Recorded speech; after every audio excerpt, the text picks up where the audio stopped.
75th anniversary of ending of World War II observes at Imphal. The 75th anniversary of the ending of the World War II is also observed on Saturday at War Cemetery Imphal. As a part of worldwide event, it was organized in Imphal for the first time by Second World War Imphal Foundation campaign. Floral tributes were paid at the War Cemetery as a part of event. Victory over Japan was declared on 15th August 1945 when the Emperor Hirohito addressed his people and told them to stop fighting. The formal surrender of Japanese forces came on 2nd September that year, the date traditionally commemorated by the US. The day is popularly known as VJ Day. While talking to TimesMojo, campaign organizer Yumnan Rajesohor Singh said that the event is hugely significant in the history of World War II. He further said, now people all over the world recognize the significance of the Kohima-Imphal battle. Such events help in drawing foreign tourists to the state. Today, the 15th of August, is the day when the Second World War in the world ended 75 years ago. This day is very important from the perspective of peace and reconciliation, because as you know, human being witnessed the fierce battle or the Great War participated by various nations 75 years ago, and many soldiers and millions of civilians died in that war. So, to propagate the idea of peace, reconciliation and harmony, we commemorate this day as the 75th anniversary of the end of Second World War. We have been commemorating the Battle of Imphal since many years now, and these give an impetus in recognizing Manipur as one of the tourist destinations where the families of the soldiers, they visited Manipur to pay homage and give floral tribute to their family members who are buried and died in Manipur. Idea or the basic phenomena of battlefield tourism has come up in a large scale in a very short span of time. And I feel that the Second World War Imphal Campaign Foundation has contributed a lot toward this tourism industry in Manipur. We normally every year we had around 50 to 60 tourists who contacted us and who wants to pay floral tribute to these cemeteries and graves of the battles which fought in Manipur.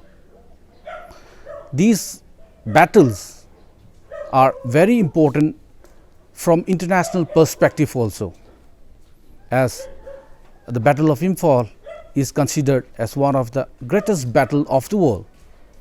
We have many important battles in Manipur which changed the tide of Second World War.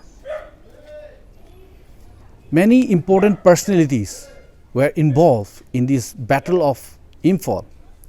To name a few, international personalities like William Slim, General O.D. Wingate, Netaji Subhash Chandra Bose, General Mutaguchi, all these international figures, they were here once upon a time in Manipur.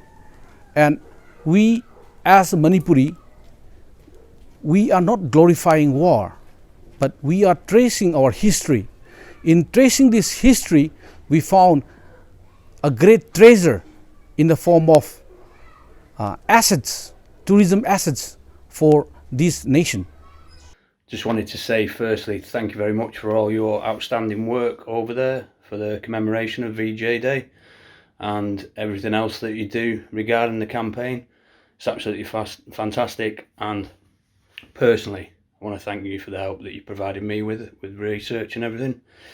Well, today, VJ Day, 75 years since the Japanese surrender. A little bit disappointed with the celebrations over here in the UK. Nothing like it was for VE Day, but I think there is a lack of knowledge and a lack of care from some people. Some people are just not interested. They're quite happy about the European campaign rather than the Far Eastern campaign. But hopefully that'll change in time.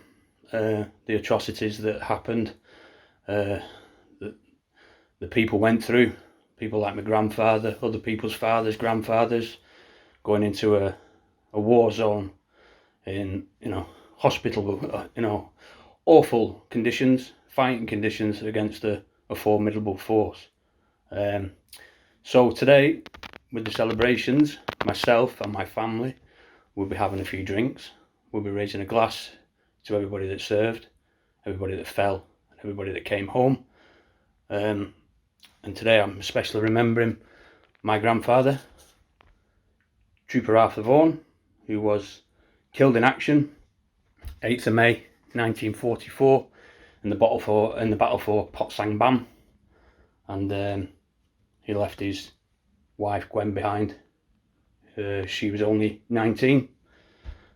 Arthur was only 19 and left my father behind as well. He was only 11 months. Sorry about the shakiness of the phone video, but a little bit nervous and a little bit angry as to how it's been perceived over here. The BBC did a very, very good report.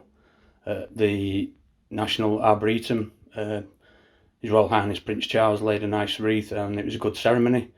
They had lots of people from all the Commonwealth countries that served and helped during the battles, so that was very good. But overall, a little bit disappointed.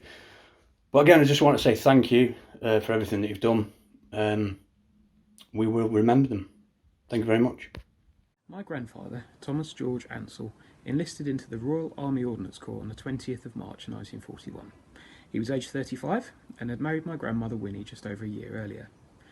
Tom spent his first 18 months undertaking technical training through the 4th Technical Training Group, and by June 1942 was a qualified fitter on both soft-skin motor vehicles and armoured fighting vehicles. Tom was working on tank overhauls at the Army Command Workshop in Aldershot when he received his draft to the Far East. After a month preparing for travel, Tom set sail on the 28th of August 1942 on the converted troopship SS Almanzora. He travelled as part of convoy WS-22B and passed through Freetown, Cape Town and Mombasa on his 62-day voyage. Tom arrived into Bombay Harbour on the 21st of October and travelled by train to the far north of India to the IAOC supply base at Rawalpindi. He spent 3 months there working on lorries and trucks in the workshop, and in January was promoted to the rank of subconductor with a desk-based job organising the logistics and administration of the fleet of vehicles.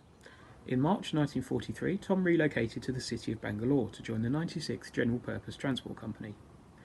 Tom was in charge of a company of primarily Madrasi men responsible for maintaining the fleet of transport vehicles. The company diary suggests that the majority of men were both new to the army and new to engineering, and hence Tom's job would not have been a straightforward one. The company was ordered to the Imphal plain and arrived in February 1944, moving swiftly to base itself off the main road near the village of Kangpokpi. They remained here until the road was cut by the Japanese 33rd Division and the company were rapidly evacuated to the newly created Lion Box at Kangnatombi. The 96th were located towards the centre of the box in Sector 4, which was one of the safer locations compared to those companies holding the perimeter. Over the next 4 days of the siege, Tom organised the defence of his slick trench by night and supervised vehicle repair by day.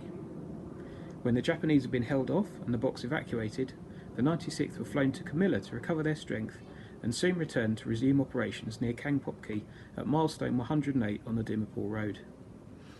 Tom remained with the 96th as they moved south, following the flow of battle advancing into Burma in February 1945, passing through Pago and Mektila in May. Tom was finally demobilised on the 15th of October 1945 and boarded the Duchess of Richmond at Rangoon Harbour, bound for the UK. When he returned home on December the 12th, he'd been away for 3 years and 154 days.